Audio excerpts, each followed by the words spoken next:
عرب کی جہالت، نبی پاک صلی اللہ علیہ وآلہ وسلم کی سیرت اور ایک جادوگرنی کا واقعہ۔ بسم اللہ الرحمن الرحیم۔ السلام علیکم خواتین و حضرات، آج ہم آپ کو بتائیں گے کہ نبی اکرم صلی اللہ علیہ وآلہ وسلم سے قبل پوری دنیا، خاص کر کے عرب کی کیا حالت تھی۔ دنیا میں کس قدر تعصب، جہالت اور بے دینی تھی۔ لوگ ظالم اور جابر اور فاسق تھے۔ وہ بت پرست، زانی، شرابی اور جوئے باز تھے، جو اپنی لڑکیوں کو زندہ درگور کرتے اور اپنی عورتوں کے ساتھ شرمناک سلوک کرتے تھے۔ ہم اس پر بھی بات کریں گے کہ انسانوں کو ہدایت دینے کا سلسلہ تو پہلے ہی سے انبیاء کرام کے ذریعے شروع ہو چکا تھا، لیکن پہلی امتوں کو بار بار ہدایت کی ضرورت پڑتی تھی۔ وہ راستہ بھٹک جاتے کیونکہ ہر کسی نے اپنا الگ مذہب بنا رکھا تھا۔ کسی کو معلوم نہیں تھا کہ سیدھا راستہ کون سا ہے۔ بہت سی تہذیبیں جو کبھی ترقی یافتہ تھیں، اپنی پہچان کھو چکی تھیں۔ ان کی روایات اور اسلام کے غلبے کے بارے میں بھی آپ کو بتائیں گے۔ وہ لوگ جو اسلام کے دشمن تھے اور چراغ ہدایت کو پھونکوں سے بجھانے کی کوشش کر رہے تھے، ان کے ظلم کے قصے اور نبی اکرم صلی اللہ علیہ وآلہ وسلم کی استقامت کے بارے میں بتائیں گے۔ کیا آپ جانتے ہیں کہ اسلام سے پہلے رومی، ایرانی، سمیری اور ہندی تہذیبوں کی کیا حالت تھی؟ کیا آپ نبی پاک صلی اللہ علیہ وآلہ وسلم اور جادوگرنی کے واقعے کے بارے میں جانتے ہیں؟ کیا آپ جانتے ہیں کہ آپ صلی اللہ علیہ وآلہ وسلم کی وفات کو شہادت کیوں کہا گیا؟ امید ہے کہ آپ کو یہ ویڈیو پسند آئے گی۔ ناظرین، یہ عرب کی سرزمین کی کہانی ہے، جس کی کوئی تہذیب نہ تھی، نہ کوئی تمدن تھا، بلکہ یہ خطہ پوری دنیا سے الگ ہو چکا تھا۔ دعوت الہی انبیاء علیہ السلام کا اولین فریضہ ہے، اور اللہ تعالیٰ انبیاء علیہ السلام کو دنیا میں توحید خالص کے قیام کے لیے مابعوث کرتا ہے۔ دنیا میں جس قدر بھی انبیاء کرام آتے ہیں، سب نے اپنی قوم اور لوگوں کو ان کے خالق کی طرف بلایا ہے کہ تمہارا معبود حقیقی خدا تعالیٰ ہے، صرف اسی کی عبادت کرو اور اس کی تمام تر صفات کے ساتھ اس پر ایمان لاؤ۔ آپ صلی اللہ علیہ وآلہ وسلم کا دنیا میں آنا اور خاص طور پر عرب کی سرزمین پر آنا جیسے روشنیوں کی نوید تھی۔ جو انقلاب عظیم حضرت محمد مصطفیٰ صلی اللہ علیہ وآلہ وسلم نے دنیا میں برپا کیا، وہ اس سے قبل نہ کبھی کسی آنکھ نے دیکھا اور نہ کبھی کسی کان نے سنا۔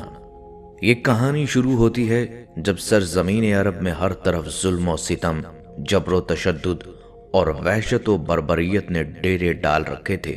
کفر و الحاد اور ظلم و جہالت کی تاریکی نے عالم انسانیت کو چاروں طرف سے گھیر رکھا تھا۔ عرب کی حالت دنیا کے دوسرے خطوں سے زیادہ خطرناک تھی۔ جہالت اور نفس پرستی کی وجہ سے ان کی اخلاقی حالت نہایت ناگفتبا تھی۔ شراب نوشی، عورتوں کا عریاں رقص، لڑکیوں کو زندہ دفن کر دینا، لاتعداد بیویاں رکھنا اور والد کے مرنے کے بعد دیگر چیزوں کے ساتھ ساتھ اپنی ماؤں کو بھی آپس میں بانٹ لینا اور بیویاں بنا کر رکھنا یا فروخت کر دینا عام تھا۔ بعض قبیلوں کا پیشہ ہی چوری، لوٹ مار اور قتل و غارت گری تھا۔ جو عورتیں بیوہ ہو جاتی، اسے 1 سال کی عدت گزارنا پڑتی اور اسے نہایت منحوس سمجھا جاتا۔ 1 سال تک اسے غسل اور منہ ہاتھ دھونے کے لیے پانی تک نہ دیا جاتا اور نہ پہننے کے لیے لباس ہی فراہم کیا جاتا۔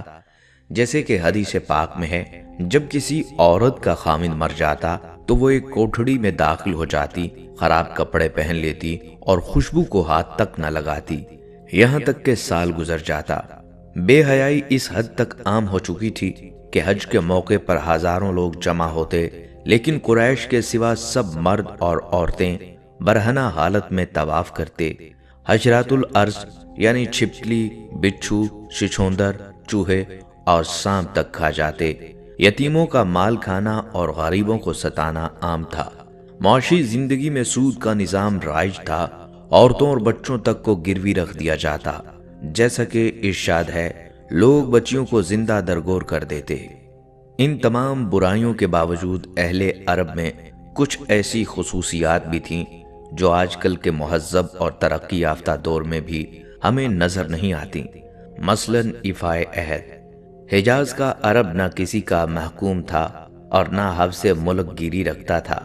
شروع سے لے کر اس وقت تک کسی غیر نے ان پر حکومت نہیں کی تھی۔ اہل عرب کی مہمان نوازی اپنے اور بیگانوں سب کے لیے عام تھی، لیکن ان خوبیوں کو ان کی بدکرداری، ظلم و عیاشی نے اپنے ناپاک دامن میں چھپا رکھا تھا، کیونکہ بے شمار برائیوں میں چند خوبیاں دب کر رہ جاتی ہیں۔ مزید یہ کہ ان کے نزدیک اچھائی اور برائی میں کوئی فرق نہیں تھا، وہ ہر کام عادتاً کرتے تھے۔ یہی کیفیت ان کی مذہبی دنیا میں بھی تھی۔ مذہبی ذوق کی تسکین کے لیے انہوں نے بت تراش رکھے تھے، مگر پرستش کے باوجود وہ اپنے معبودوں کے تابع نہیں تھے۔ جو من میں آتا کر ڈالتے تھے۔ نسلی تفاخر اپنی آخری حدوں کو چھو رہا تھا۔ وہ ہر غیر عرب کو عجم یعنی گونگا کہا کرتے تھے۔ الغرض اس وقت پورا عرب ظلم و جہالت اور اندھیر نگریوں کا نقشہ پیش کر رہا تھا۔ جس وقت اسلام دنیا میں آیا، مشرق و مغرب دونوں جہانوں پر جہالت کی تاریکی چھائی ہوئی تھی۔ آج ان ممالک میں بسنے والی قومیں اپنے اپنے ثقافتی ماضی کی عظمت کے بارے میں جو کچھ بھی کہیں، لیکن واقعہ یہ ہے کہ ظہور اسلام سے بہت پہلے ان اقوام کی علمی اور ثقافتی سرگرمیاں ختم ہو چکی تھیں اور وہ ضلالت کی زندگی بسر کر رہی تھیں۔ انسانیت آمریت اور شہنشاہیت کے ظلم کا شکار تھی۔ شرف انسانی کی ہر قدر پامال ہو چکی تھی۔ جزیرہ نما عرب ہی نہیں، پوری دنیا ظلم و جبر کا منظر پیش کر رہی تھی۔ انسانی حقوق کا ہر تصور حکمرانوں کی انا کی گرد میں گم ہو چکا تھا۔ قبل از بعثت محمد صلی اللہ علیہ وآلہ وسلم، روم اور ایران اپنے وقت کی عالمی طاقت کی حیثیت رکھتے تھے۔ اس وقت کی یہ سپر پاور تہذیب نسل انسانی کے ارتقاء کی بجائے چھوٹے اور کمزور ممالک پر غلامی کی سیاہ رات مسلط کر کے ایک غیر فطری احساس برتری کے لا علاج مرض میں مبتلا تھیں۔ طبقاتی کشمکش تمام تر قباحتوں کے ساتھ ابن آدم کا مقدر بنی ہوئی تھی۔ سماجی برائیوں کا چنگل ذہن انسانی تک محیط ہو چکا تھا۔ تاریخ کا سفر جاری رہا اور سیاسی، سماجی، روحانی اور اقتصادی زنجیروں کی گرفت سے بچنے کی ہر کوشش ناکام ہونے لگی۔ ایرانیوں اور رومیوں کے حکمران طبقے پر آسائش زندگی گزار رہے تھے۔ حکمرانوں کے گرد خوش آمدیوں کا ٹولہ جمع ہو چکا تھا۔ علاوہ ازیں اہل ہنر بھی ان حکمرانوں کی دہلیز پر کھینچے چلے آ رہے تھے۔ یہ اہل کمال بھی اپنا کمال ان حکمرانوں کی پر آسائش زندگیوں کو مزید پر آسائش بنانے کے لیے استعمال کرتے، شاہی خزانے سے انعام پاتے اور حکمران عوام کے خون پسینے کی کمائی سے اپنے عشرت قدے سجاتے۔ عوام کے ساتھ جانوروں سے بھی بدتر سلوک ہوتا۔ حکمران اور محکوم طبقوں کے درمیان نفرت کی ایک وسیع خلیج حائل تھی۔ ظلم کا بازار گرم تھا اور سلطانی جمہور کے کہیں بھی آثار نظر نہ آتے تھے۔ عیسائی دنیا بھی عجیب فکری اور نظری تضادات کا شکار تھی۔ آسمانی ہدایت میں رد و بدل کے بعد اس کی صورت بھی بدل چکی تھی۔ 4 صدی عیسوی میں نصرانی حضرت عیسیٰ علیہ السلام کی تعلیمات سے بہت دور ہو چکے تھے۔ یونانی خرافات سے لے کر رومی بت پرستی تک ہر برائی کو عیسائی دنیا نے اپنے گلے سے لگا رکھا تھا۔ عیسائی مذہب چند بے جان عقائد اور بے کیف مراسم تک محدود ہو کر رہ گیا تھا۔ روم کی مشرقی ریاست میں اجتماعی بدنظمی اپنی انتہا کو پہنچ چکی تھی۔ مجبور اور بے بس عوام کے صبر کا پیمانہ لبریز ہو چکا تھا اور بڑے پیمانے پر فسادات شروع ہو چکے تھے۔ اخلاق و کردار کی باتیں قصہ پارینہ بن چکی تھیں۔ ہر چیز پر شیطانیت غالب تھی۔ غلامی کے ادارے کو امراء نے اپنی ضرورت بنا لیا تھا۔ رومیوں کے اعلیٰ طبقات نے زمینوں پر قبضہ جما کر غلاموں کی کثیر تعداد کو کھیتی باڑی پر لگا رکھا تھا۔ ان غلاموں کی اولاد میں بھی خون پسینہ ایک کر کے زمین کا رزق بنتی رہتی۔ رومی غلاموں کے ساتھ وحشیانہ سلوک کرتے۔ پہلی صدی عیسوی میں رومیوں کی فتوحات کا سلسلہ ختم ہوا تو غلاموں کی آبادی میں بھی کمی واقع ہونے لگی، جس کے نتیجے میں محنت کش افراد کی نفری بھی کم ہو گئی۔ بہت سے جاگیردار جزوی طور پر اپنی زمینیں مزاروں میں تقسیم کرنے پر مجبور ہو گئے۔ حقیقت یہ ہے کہ رومی معاشرہ وحشت، درندگی اور بربریت کی علامت بن چکا تھا۔ حاکم اور محکوم کے 2 طبقے وجود میں آ چکے تھے۔ ایک طبقہ امراء کا تھا جس کا مقصد عوام پر حکومت کرنا تھا، اور دوسرا عوام کا محکوم طبقہ تھا جو نسل در نسل حکمران طبقے کی خدمت بجا لا رہا تھا۔ یورپ میں ابھی تک تہذیب و تمدن اور علم و اخلاق کی صبح نمودار نہیں ہوئی تھی۔ یہ قومیں جہالت و ناخواندگی اور جنگ و جدل میں ڈوبی ہوئی تھیں اور ظلم و جہالت کی تاریکی میں ہاتھ پاؤں مار رہی تھیں، مگر بار بار مصائب و مشکلات میں گھرنے کے باوجود بھی یہ عقل کے ناخن نہیں لے رہی تھی۔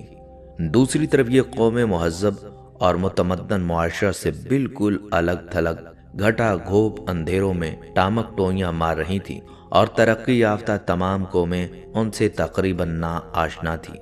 مشرق و مغرب کے ممالک میں جو انقلاب انگیز واقعات سے تغیرات پیش آ رہے تھے، ان سے ان قوموں کا دور کا بھی واسطہ نہیں تھا۔ نہ دینی حوالے سے ان کے پاس کوئی طریق تھا اور نہ سیاسی دنیا میں ان کا کوئی مقام۔ رابرٹ بریفالٹ لکھتا ہے، 5ویں صدی سے لے کر 10ویں صدی تک یورپ پر گہری تاریکی چھائی ہوئی تھی، اور یہ تاریکی زیادہ گہری اور بھیانک ہوتی جا رہی تھی۔ اس دور کی وحشت اور بربریت زمانہ قدیم کی وحشت و بربریت سے کئی درجہ حد سے بڑھی ہوئی تھی۔ اس تمدن کے نشانات مٹ رہے تھے اور اس پر زوال کی مہر لگ چکی تھی۔ وہ ممالک جہاں یہ تمدن بہار لایا اور گزشتہ زمانہ میں اپنی انتہائی ترقی کو پہنچ گیا تھا، جیسے اٹلی، فرانس وغیرہ میں بھی تباہی اور طوائف الملوکی کا اور ویرانی کا دور دورہ تھا۔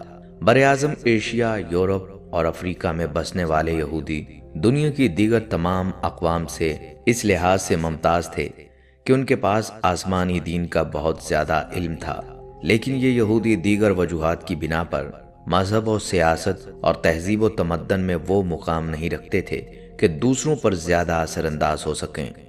دولت کی ہوس، غرور، تکبر، ہوس پرستی، نسبی تکبیر اور قومی غرور کی وجہ سے ان کے اندر مخصوص ذہنیت پیدا ہو گئی تھی جو انہیں عوامی سطح پر آنے سے روکتی تھی۔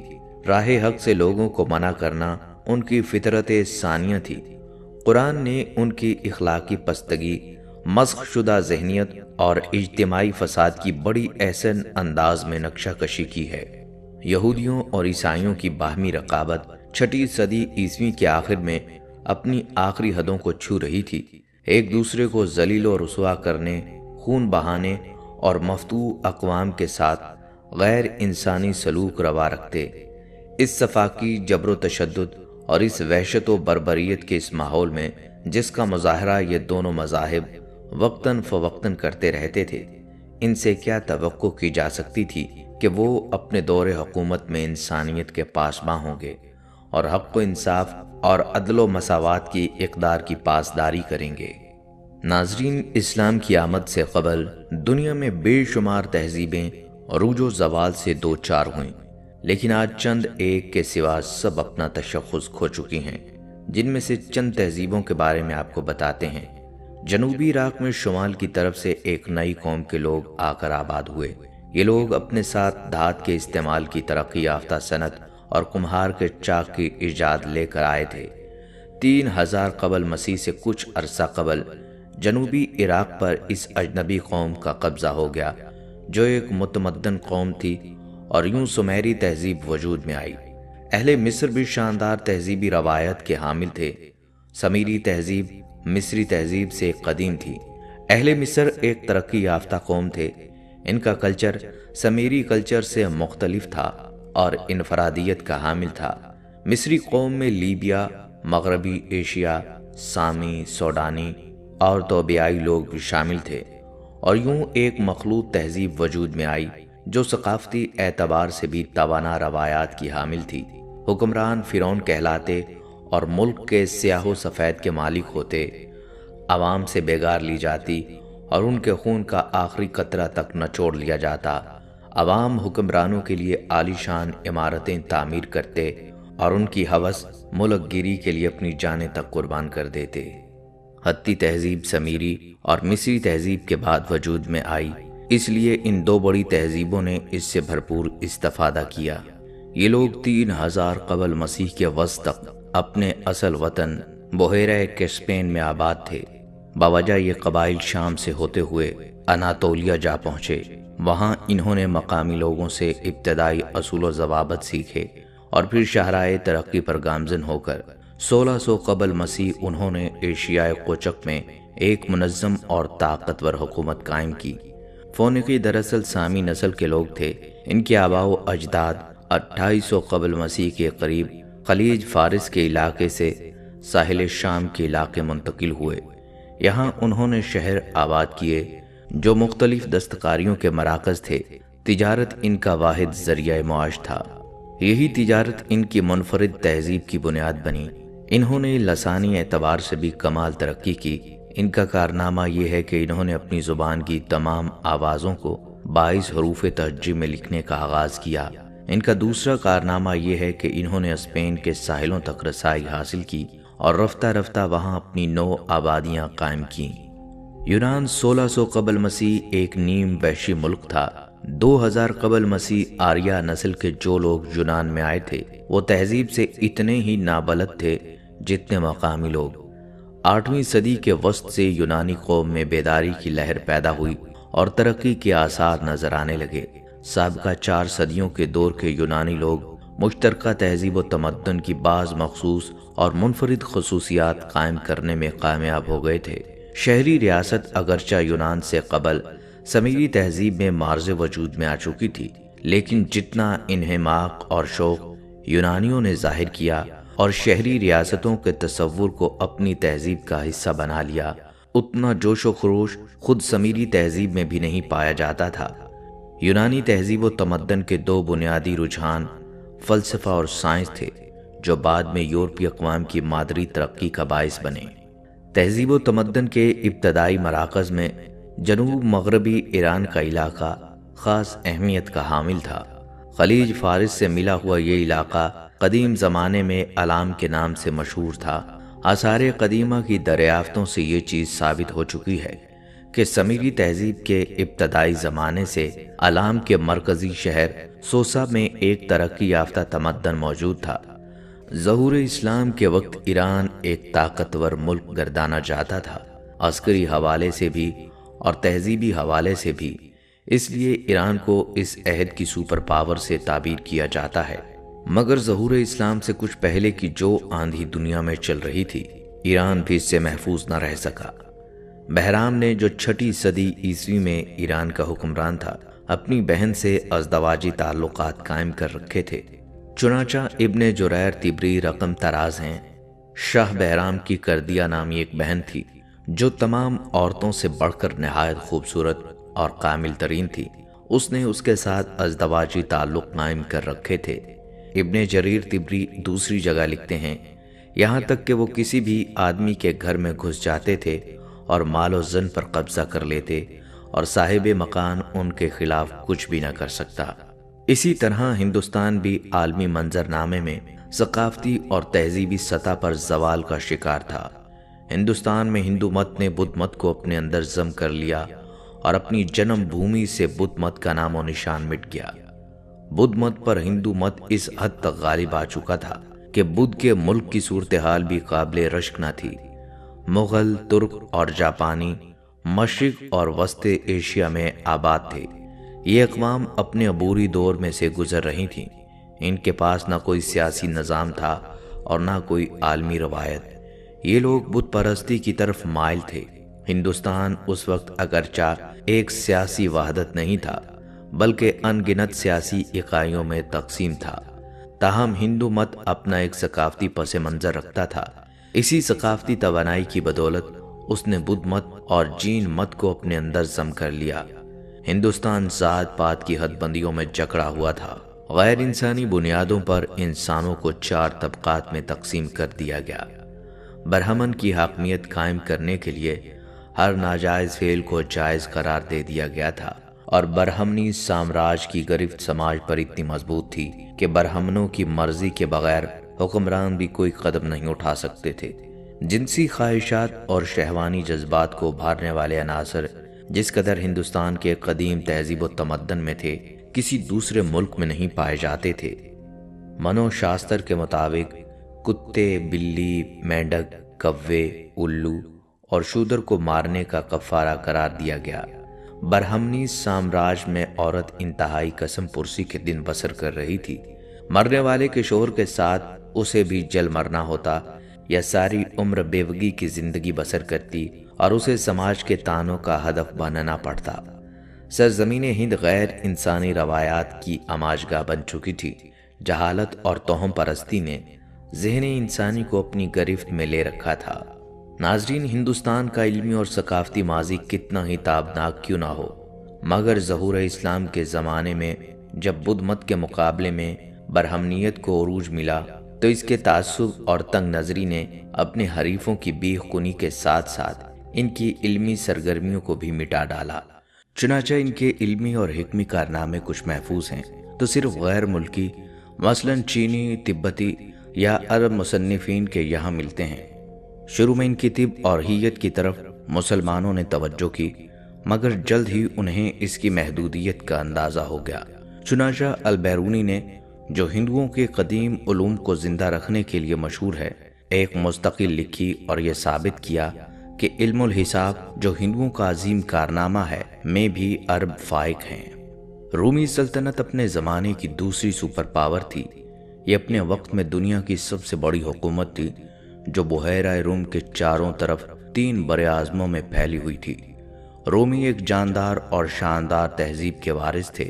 صنعت و حرفت میں بھی رومی اپنی مثال آپ تھے اور صحیح معنوں میں ایک سپر پاور تھے۔ رومی تہذیب یونانی کلچر سے متاثر تھی۔ رومیوں نے مقامی تہذیبوں کے ملاپ سے ایک نئے تمدن کی بنیاد رکھی، مگر اخلاقی اور قومی سطح پر رومی تہذیب بتدریج زوال کا شکار تھی۔ گو جزیرہ نمائے عرب کو رومی کسی خاطر میں نہ لاتے تھے، لیکن حضور نبی اکرم صلی اللہ علیہ وآلہ وسلم کے مکی دور کے بعد جب ریاست مدینہ کی داغ بیل پڑی اور اسے داخلی اور خارجی استحکام کے بعد جب اس کا سامنا رومی تہذیب سے ہوا تو انجام کار اسلام کو اس پر غلبہ نصیب ہوا۔ ناظرین کرام، اسلام ایک مکمل دین اور طریقہ زندگی ہے۔ اس کا پیش کردہ نظام فکر و عمل ہر دور کے انسان کی انفرادی اور اجتماعی زندگی کے ہر پہلو کے لیے قابل عمل ہے۔ اسلام کا پیروکار اس بات کا پابند ہے کہ اپنی خواہشات کو اللہ کے دین کے تابع کر دے اور کسی بھی خواہش کی تکمیل و تسکین کے لیے صرف وہی راستہ اور طریقہ کار اپنائے جس کا تعین دین میں کیا گیا ہے۔ ارشاد باری تعالیٰ ہے، اے لوگو جو ایمان لائے ہو، دائرہ اسلام میں پورے کے پورے داخل ہو جاؤ۔ اور رسول اللہ صلی اللہ علیہ وآلہ وسلم نے فرمایا، تم میں سے کوئی بھی اس وقت تک مومن نہیں ہو سکتا جب تک اس کی خواہشات میری لائی ہوئی تعلیمات کے تابع نہ ہو جائیں۔ اس آیت اور حدیث سے ثابت ہے کہ اسلامی تعلیمات کا دائرہ کار انسان کی پوری زندگی پر محیط ہے۔ یہ تعلیم انسانی زندگی کے ہر فکری اور عملی پہلو کے لیے رہنما اصول فراہم کرتی ہے، جن کی پشت پر رسول اللہ صلی اللہ علیہ وآلہ وسلم کا نمونہ عمل یعنی اسوہ حسنہ موجود ہے۔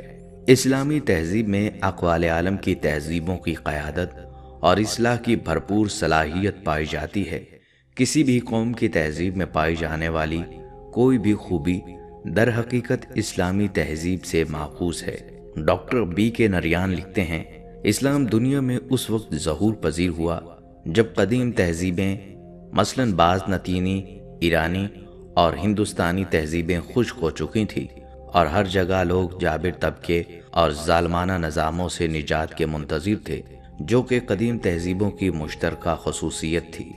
ڈاکٹر آغا افتخار حسین تاریخی جائزہ لیتے ہوئے اسلامی تہذیب کی زرخیزی، انقلاب، آفرینی اور دنیا کی تہذیبوں کی رہنمائی کی خوبیوں پر یوں روشنی ڈالتے ہیں۔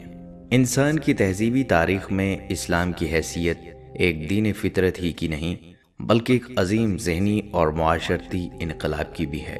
اسلام کے ظہور کے وقت دنیا شدید تہذیبی انحطاط سے دوچار تھی۔ آج کا تہذیب یافتہ یورپ قرون وسطیٰ کی تاریکیوں میں ڈوبا ہوا تھا۔ وادی نیل، وادی دجلہ و فرات اور وادی سندھ کی قدیم تہذیبیں عروج پر پہنچ کر زوال کا شکار ہو چکی تھیں۔ یونانی افکار کا یہ سنہری دور بھی ختم ہو چکا تھا۔ اس عرصے میں یورپ میں مملکت روما تہذیب کی ایک نئی نوید لے کر ابھری تھی، لیکن یہ عظیم مملکت یعنی تہذیب بھی زوال پذیر ہو گئی۔ اس طرح مشرق اور مغرب میں تہذیب کا ایک خلا پیدا ہو گیا اور اس خلا کو اسلام نے نہایت کامیابی سے پور کیا۔ چنانچہ عصر حاضر کے ایک مغربی دانشور ایس پی ہنگٹن کا کہنا ہے، یورپی ثقافت نے مغرب کے مخصوص حالات اور مفادات کے تحت 11ویں اور 13ویں عیسوی صدی کے دوران اعلیٰ اسلامی اور بعض نتینی تہذیبوں سے قابل لحاظ تناسب میں موضوع عناصر اخذ کرتے ہوئے ترقی کا آغاز کیا۔ یورپ کی جہالت اور تہذیب سے ناآشنائی ایک تاریخی ریکارڈ ہے، اور یہ بھی کہ یورپ کی تاریک راہیں اسلامی علم و دانش اور تہذیب و تمدن کے چراغوں سے روشن ہوئیں۔ امجد حیات ملک لکھتے ہیں، یورپ کی صدیوں پرانی اخلاقی اور علمی ویرانی کے دور میں اسلام نے ترقی کے ہر اول دستے کی قیادت کی۔ عیسائیت نے اپنے آپ کو قیصر روم کے تخت پر تو مطمئن کر لیا، لیکن اقوام عالم کی ہدایت اور رہنمائی میں ناکام رہی۔ 4 صدی سے 12ویں صدی عیسوی تک یورپ پر چھائی ہوئی ظلمتوں کے پردے دبیز سے دبیز تر ہوتے چلے گئے۔ کلیسا نے وہ تمام راہیں جن سے علم، انسانیت اور تہذیب کا دور شروع ہو سکے مسدود کر دیں، لیکن پھر بھی وقت کے ساتھ اسلام کے بابرکت اثرات عیسائی دنیا میں پہنچ کر محسوس ہونے لگے۔ احمد عبداللہ زرتشت اور ہندوؤں کے پیروکاروں نیز تاتاریوں اور منگولوں پر اسلامی تہذیب کے اثرات بیان کرتے ہوئے لکھتے ہیں، زرتشتوں نے حلقہ اسلام میں اس لیے شمولیت اختیار کی کیونکہ پادری اپنی طاقتور حیثیت سے بلا جواز فائدہ اٹھا رہے تھے۔ اس کے نتیجے میں ان کے اقدار کی تباہی کے ساتھ ابتری پیدا ہوئی۔ ہندو مت سے اسلام کے سایہ عاطفت میں آنے کی عمومی وجہ ذات پات کے امتیازات تھے جو معاشرے کے ایک طبقے کے ساتھ انتہائی بے انصافی کے ذمہ دار تھے۔ منگولوں اور تاتاریوں نے اپنے عہد کے مسلمانوں کے ترقی یافتہ تمدن اور تعلیمی اور سائنسی کارناموں سے متاثر ہو کر اسلام قبول کیا۔ ناظرین کرام، اسلام نے دنیا کو بدلا تو یہ صرف اور صرف سیرت النبی صلی اللہ علیہ وآلہ وسلم کی وجہ سے ممکن ہوا۔ سیرت کے لغوی معنی خواہ کچھ بھی ہوں، لیکن عام طور پر لوگ اس سے مراد سیرت النبی صلی اللہ علیہ وآلہ وسلم ہی لیتے ہیں۔ حضور اکرم صلی اللہ علیہ وآلہ وسلم کی ولادت باسعادت سے وفات کے تمام مراحل حیات آپ صلی اللہ علیہ وآلہ وسلم کی ذات و صفات اور تمام وہ چیزیں جن کا آپ صلی اللہ علیہ وآلہ وسلم کی ذات سے تعلق ہو سیرت میں شامل ہیں۔ چنانچہ اعلان نبوت سے پہلے اور بعد کے تمام واقعات، کاشانہ نبوت سے غار ہرا اور غار سور تک، حرم کعبہ سے طائف کے بازار تک، مکے کی چراگاہوں سے شام کی تجارت گاہوں تک اور خلوت گاہوں سے غزوات کی رزم گاہوں تک، آپ صلی اللہ علیہ وآلہ وسلم کی حیات مقدسہ کے ہر لمحے کو سیرت کہتے ہیں۔ آپ صلی اللہ علیہ وآلہ وسلم کی زندگی میں ہر شعبے سے وابستہ افراد کے لیے رہنمائی ہے۔ آپ صلی اللہ علیہ وآلہ وسلم داعی تھے اور مربی بھی، قاضی بھی تھے اور زاہد بھی، سیاستدان تھے اور حکمران بھی، سپاہی تھے اور رہنما بھی، باپ اور شوہر بھی تھے۔ لہٰذا اگر آپ داعی ہیں تو سیرت النبی صلی اللہ علیہ وآلہ وسلم کے مطالعے سے دعوت کے کئی اسلوب ملیں گے۔ معلوم ہوگا کہ کلمہ توحید کی سربلندی کی خاطر تکالیف اور آزمائش کے موقع پر ایک داعی کا صحیح کردار کیا ہونا چاہیے۔ اگر آپ خاندان، قبیلے یا فوج کی قیادت کر رہے ہیں یا زمام حکومت سنبھالے ہوئے ہیں تو مطالعہ سیرت سے ایک مضبوط نظام اور مستحکم اسلوب ملے گا۔ رسول اللہ صلی اللہ علیہ وآلہ وسلم نے اپنی عمر کے 15ویں سال ہی امن کے ایک معاہدے میں شرکت کی۔ امیر، غریب، سردار اور غلام کے لیے ایک ہی قانون وضع کیا۔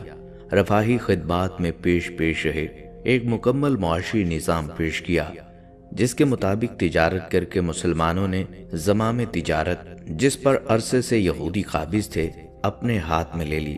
مختصر یہ کہ آپ صلی اللہ علیہ وآلہ وسلم کی ان کوششوں کے نتیجے میں جزیرۃ العرب، جو گویا ایک میدان جنگ تھا، امن کا گہوارہ بن گیا۔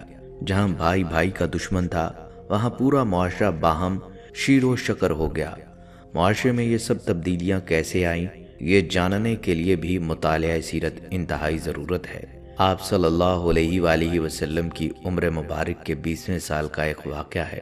عربوں کی ساری خرابیوں کے باوجود ان کے اندر ابھی تک اخلاق حسنہ کی بعض باقیات موجود تھیں۔ ظلم کے خلاف کبھی کبھار ان کی رگ حمیت جاگ اٹھتی تھی اور وہ ظالم سے مظلوم کا حق دلانے کے لیے سینہ سپر ہو جاتے۔ قبیلہ بنو زبید کا ایک شخص کچھ مال تجارت لے کر مکہ آیا، اس کی بیٹی بھی اس کے ساتھ تھی۔ اس تاجر سے اس کا سامان مکہ کے مشہور اور مالدار سردار عاص بن وائل نے خرید لیا، لیکن اس نے سینہ زوری کرتے ہوئے اس زبیدی تاجر کی بیٹی کو بھی اپنے قبضے میں لے لیا۔ وہ اجنبی شخص خانہ کعبہ میں آیا اور خانہ کعبہ کا غلاف پکڑ کر بلند آواز سے روتے پیٹتے فریاد کرنے لگا، اے شہر مکہ کے شرفاء، تمہارے بااثر آدمی عاص بن وائل نے مجھ سے زبردستی میری بیٹی چھین لی ہے۔ میں مسافر اور مظلوم ہوں، تمہاری خدمت میں درخواست گزار ہوں کہ میری داد رسی کرو اور میری بیٹی مجھے واپس دلاؤ۔ قریش کے کچھ نوجوانوں نے اس مظلوم کی آہو پکار سنی تو اللہ نے ان کے دلوں میں یہ بات ڈال دی کہ مردانگی کا تقاضا ہے اس مسافر کی داد رسی کی جائے۔ جب تاریخ میں ہم اس واقعے کا مطالعہ کرتے ہیں تو دل سے یہ بات اٹھتی ہے کہ اللہ تعالیٰ نے اپنے گھر کے اندر ایک مظلوم کی داد رسی کو شرف قبولیت بخشتے ہوئے ان لوگوں کے دل خیر کی جانب آمادہ کر دیے۔ گمان غالب یہ ہے کہ یہ لوگ درجن بھر کے لگ بھگ ہوں گے۔ نبی صلی اللہ علیہ وآلہ وسلم ان میں پیش تھے۔ یہ سب لوگ اس زبیدی کو اپنے ساتھ لے کر عاص بن وائل کے دروازے پر پہنچے، اسے باہر بلایا اور سب نے یک زبان ہو کر کہا، اس مظلوم پر تم نے کیوں ظلم ڈھایا ہے؟ اس ظالم نے کہا، میں نے کوئی ظلم نہیں کیا، وہ لڑکی کنیز ہے، جب مال کا سودا کیا تو یہ لڑکی بھی میں نے اس شخص سے خرید لی تھی۔ عاص بن وائل کا جواب سن کر وفد کے لوگوں نے زبیدی سے وضاحت مانگی تو اس نے کہا، خانہ کعبہ کی عظمت و تقدس کی قسم، میں نے اپنی لڑکی نہیں بیچی ہے اور نہ ہی وہ کنیز ہے، وہ میری بیٹی ہے اور اس شخص نے اپنی قوت کے بل بوتے پر زبردستی اسے اغوا کر کے اپنے گھر میں ڈال لیا ہے۔ اس پر وفد کے لوگوں نے سختی کے ساتھ عاص بن وائل سے بات کی تو اس بدبخت نے اپنے جرم کا اعتراف کر لیا اور زبیدی کی لڑکی اسے واپس دینا پڑی۔ لڑکی واپس کرتے وقت بدبخت عاص نے ارکان وفد سے کہا، میں کل صبح لڑکی واپس کروں گا، ایک رات مجھے اس کے ساتھ گزار لینے دو۔ وفد کے تمام غیرت مند ارکان نے اسے سختی کے ساتھ اس ارادہ بد پر شرم دلائی اور کہا، یہ ہرگز ممکن نہیں۔ چنانچہ اسے اپنے شیطانی ارادے پر عمل کا موقع نہ ملا۔ زبیدی کی بیٹی اسے واپس لا دی گئی اور اس نے اب اپنی بیٹی کو ساتھ لیا اور اپنے علاقے کی طرف روانہ ہو گیا۔ ناظرین، اللہ تعالیٰ نے نبی اکرم صلی اللہ علیہ وآلہ وسلم کو 40 سال کی عمر میں نبوت و رسالت سے سرفراز فرمایا۔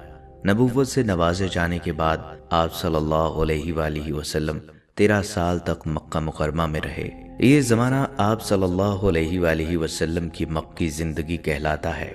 آپ صلی اللہ علیہ وآلہ وسلم نے مکی زندگی میں 3 سال تک خفیہ طور پر اپنے قریبی لوگوں کے سامنے اسلام پیش کیا۔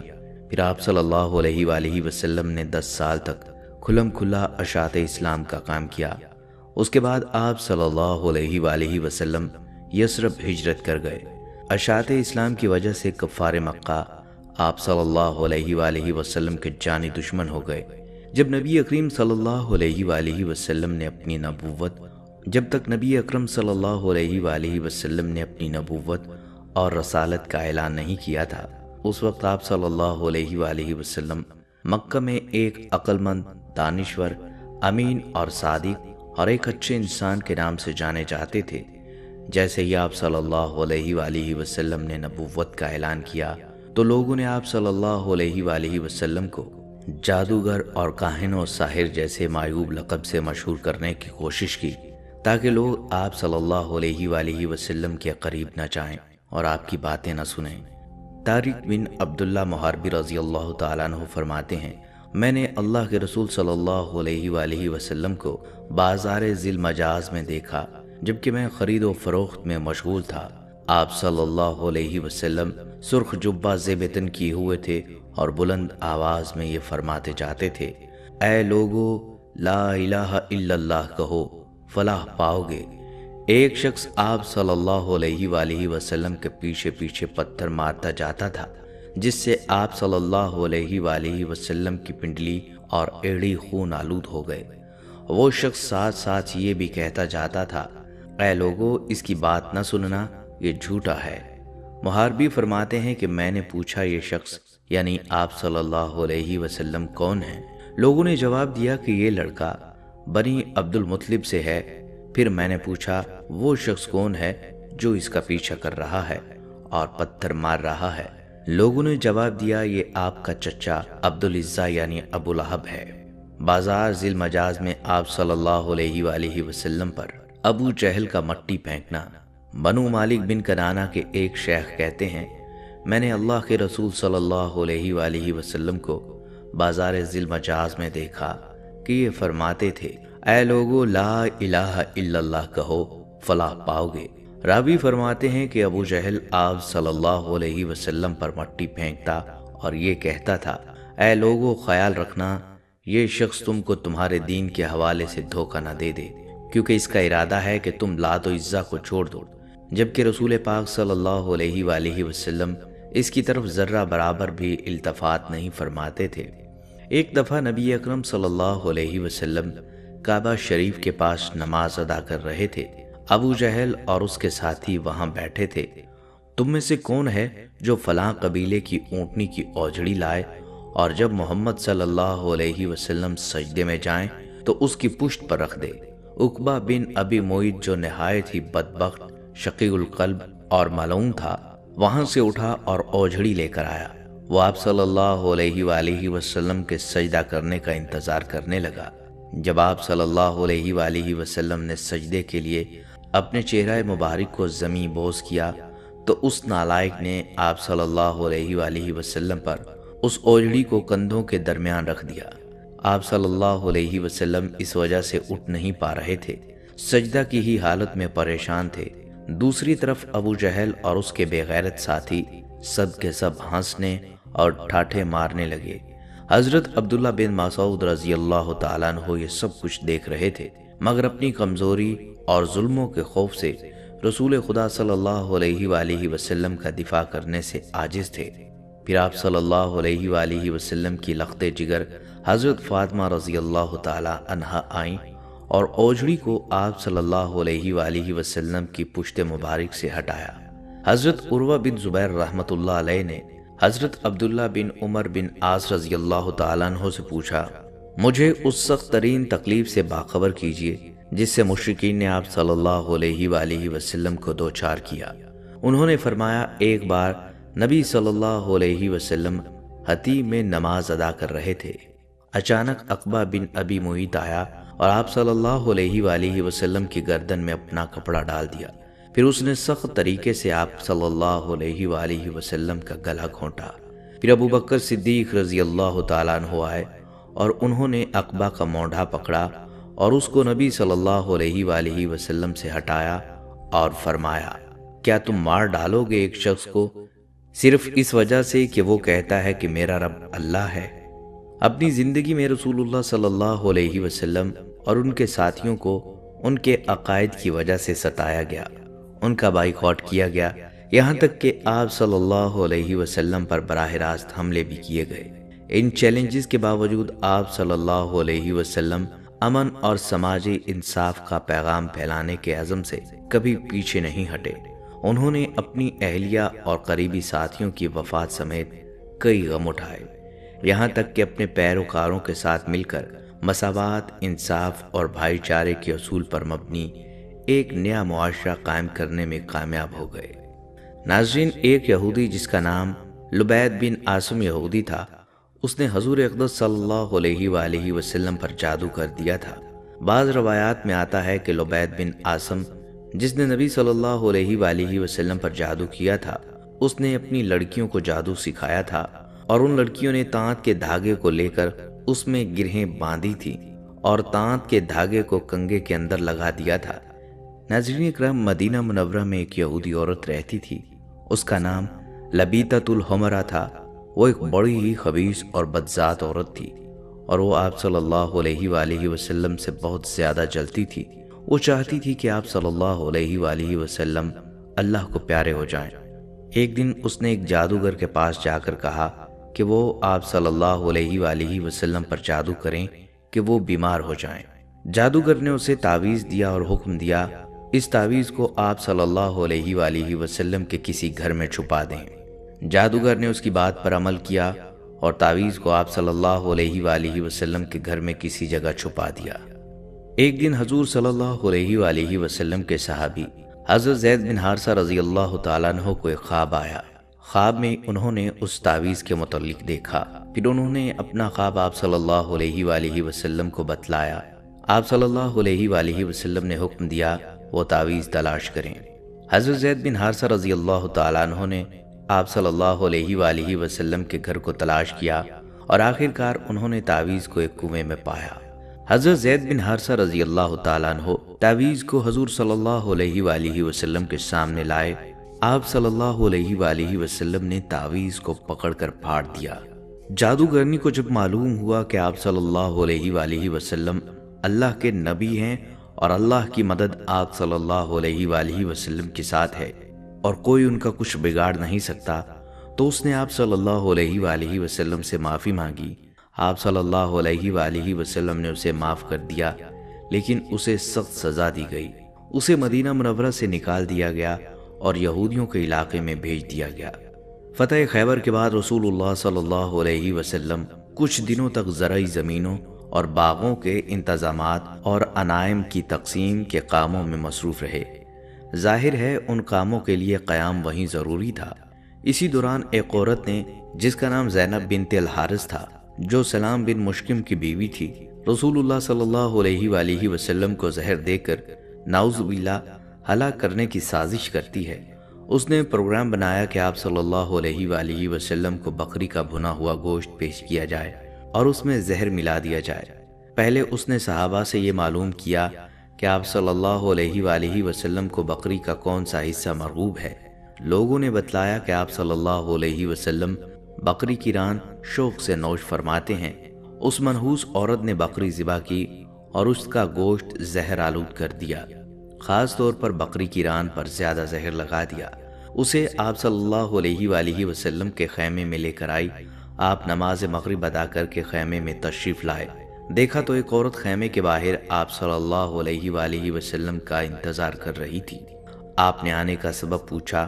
عورت نے کہا، اے ابو القاسم، میں نے آپ صلی اللہ علیہ وآلہ وسلم کے لیے بکری کا بھنا ہوا گوشت ہدیہ کے طور پر لائی ہوں۔ اسے معلوم تھا کہ آپ ہدیہ قبول فرما لیتے ہیں، صدقہ قبول نہیں فرماتے۔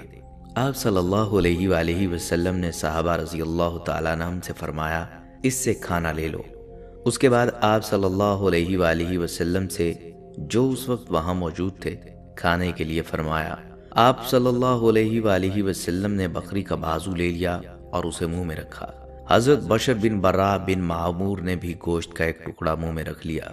ابھی رسول اللہ صلی اللہ علیہ وآلہ وسلم نے بازو سے منہ لگایا ہی تھا کہ اس نے خبر دی کہ مجھے زہر آلود کیا گیا ہے۔ رسول اللہ صلی اللہ علیہ وسلم نے فوراً تھوک دیا، اگرچہ اس کا تھوڑا بہت اثر زبان پر رہ گیا۔ دوسری طرف حضرت بشر بن برا آپ صلی اللہ علیہ وآلہ وسلم کے ادب اور لحاظ کے سبب کھانا نہ تھوک پائے، حالانکہ آپ صلی اللہ علیہ وآلہ وسلم نے فرما دیا تھا کوئی شخص یہ کھانا نہ کھائے، اس میں زہر ملا ہوا ہے۔ زینب بنت الحارث کو طلب کیا گیا۔ آپ صلی اللہ علیہ وآلہ وسلم نے اس سے دریافت فرمایا، کیا اس کھانے میں تو نے زہر ملایا تھا؟ اس نے عرض کیا، جی ہاں میں نے ملایا تھا۔ آپ صلی اللہ علیہ وسلم کو کیسے پتہ چلا؟ فرمایا، مجھے اس ہڈی نے بتلا دیا تھا کہ میں زہر آلود ہوں۔ آپ صلی اللہ علیہ وآلہ وسلم نے فرمایا، تو نے ایسا کیوں کیا؟ اس نے کہا، میرے باپ، چچا اور شوہر قتل ہو گئے، میری قوم بھی تباہ و برباد ہو گئی۔ میں نے سوچا اگر آپ نبی ہوئے تو یہ زہر آپ پر اثر نہیں کرے گا اور آپ صلی اللہ علیہ وسلم بچ جائیں گے، اور اگر بادشاہ ہوں گے تو ہمیں آپ سے نجات مل جائے گی۔ آپ صلی اللہ علیہ وآلہ وسلم نے اسے کچھ نہ کہا، جانے دیا۔ صحابہ رضی اللہ تعالیٰ عنہ نے بھی عرض کیا کہ اس کو سزا ملنی چاہیے، مگر آپ صلی اللہ علیہ وسلم نے درگزر سے کام لیا۔ انبیاء کی یہی شان ہوتی ہے اور ہمارے حضور صلی اللہ علیہ وآلہ وسلم تو عفو درگزر میں سب سے بڑھ کر تھے۔ جن صحابہ کرام نے گوشت منہ میں رکھ کر تھوک دیا تھا ان پر زہر کا اثر کم تھا۔ آپ صلی اللہ علیہ وسلم نے فرمایا سر میں پشنے لگوائیں، یعنی فاسد خون نکلوا دیں۔ صحابہ رضی اللہ تعالیٰ عنہم نے ایسا ہی کیا، البتہ حضرت بشر بن برا زہر کے اثر سے وفات پا گئے۔ دوستو، آپ صلی اللہ علیہ وآلہ وسلم کی سیرت طیبہ ایسی تھی کہ آپ نے کبھی اپنی ذات کے لیے کسی سے بدلہ نہیں لیا اور نہ ہی کسی ذاتی وجہ سے کسی کو سزا دی یا کسی سے عداوت رکھی۔ آپ صلی اللہ علیہ وسلم نے دنیا کو اسوہ حسنہ کا ایسا نمونہ دیا جو قیامت تک آنے والے لوگوں کے لیے ایک قابل عمل مثال ہے۔ اللہ تعالیٰ سے دعا ہے کہ تمام مسلمانوں کو سیرت النبی صلی اللہ علیہ وآلہ وسلم کی پیروی کرنے کی توفیق عطا فرمائے، آمین۔ ناظرین اکرام، یہ تھی ہماری آج کی ویڈیو۔ امید ہے آپ کو ہماری آج کی ویڈیو پسند آئی ہوگی۔ اگر ویڈیو پسند آئی ہے تو اس کو لائک کریں اور اپنے پیاروں اور دوستوں کے ساتھ ضرور شیئر کریں۔ کمنٹس میں آپ ہمیں بتائیں کہ آپ کن اور موضوعات پر ویڈیوز دیکھنا چاہتے ہیں۔